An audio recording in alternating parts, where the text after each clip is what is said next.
ഗുജറാത്ത് നിയമസഭയിൽ വൻ ട്വിസ്റ്റ് നടക്കുകയാണ്. ബി ജെ പിയിലെ 30ഓളം MLA മാർ കോൺഗ്രസിലേക്ക് പോകും എന്ന് വ്യക്തമാക്കുന്ന രീതിയിലേക്ക് കാര്യങ്ങൾ നീങ്ങുന്നു. രാഹുൽ ഗാന്ധി മാസങ്ങൾക്ക് മുമ്പ് ഗുജറാത്തിലെ അഹമ്മദാബാദിൽ വലിയൊരു പ്രസംഗം നടത്തി.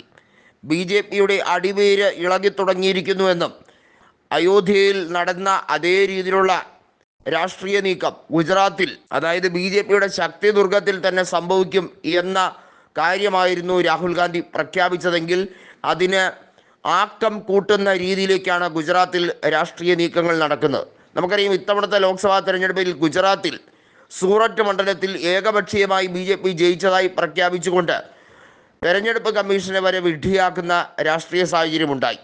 അതിനുശേഷം തെരഞ്ഞെടുപ്പ് റിസൾട്ട് വന്നപ്പോൾ ഗുജറാത്തിൽ 25 സീറ്റുകളിലേക്ക് ശേഷിച്ച ലോക്സഭാ തെരഞ്ഞെടുപ്പ് നടന്ന സീറ്റുകളിൽ ഒരു സീറ്റ് കോൺഗ്രസ് ജയിച്ചു എന്നുള്ളതും എടുത്തു പറയേണ്ട കാര്യമാണ്. BJP ഏത് രീതിയിലും അവർക്ക് അനുകൂലമായ സാഹചര്യം സൃഷ്ടിച്ചെടുക്കാൻ ഗുജറാത്തിൽ എല്ലാ രീതിയിലുള്ള നാറിയ കളികളും കളിക്കാറുണ്ട്. അത് യാതൊരു തർക്കവുമില്ല. കേന്ദ്രമന്ത്രിയായ അമിത്ഷാ ഗുജറാത്തിലെ ഗാന്ധി നഗറിൽ നിന്നും വിജയിച്ചത് 7.25 ലക്ഷം വോട്ടിൻ്റെ ഭൂരിപക്ഷത്തിലാണ്. ഇത്രയും വലിയ ഭൂരിപക്ഷം എങ്ങനെ ലഭിക്കുന്നു എന്ന് ചോദിച്ചാൽ ഞെട്ടലുണ്ടാകും എന്ന് തന്നെയാണ് കോൺഗ്രസ് നേതൃത്വം പറയുന്നത്. അതായത് എതിരാളികളെ ഒരു രീതിയിലും പ്രചരണം നടത്താൻ അനുവദിക്കാതെ ഭീഷണിപ്പെടുത്തിയും ജനങ്ങളെ ഭയപ്പെടുത്തിയുമാണ് BJP അവിടെ അധികാര ഹുങ്ക് നിലനിർത്തുന്നത് എന്ന് തന്നെയാണ് കോൺഗ്രസ് അഭിപ്രായം. കഴിഞ്ഞ നിയമസഭാ തെരഞ്ഞെടുപ്പിൽ കോൺഗ്രസിനുണ്ടായ പരാജയത്തിൻ്റെ കാരണം ആം ആദ്മി പാർട്ടിയും കോൺഗ്രസും ഒരേ തെരഞ്ഞെടുപ്പിൽ മത്സരിച്ച് അവിടെ BJPക്ക് എതിരെ വന്ന വോട്ടുകൾ ഭിന്നിച്ചു പോയി എന്നത് തന്നെയാണ് അവിടെ കാരണമായി പറയുന്നത്.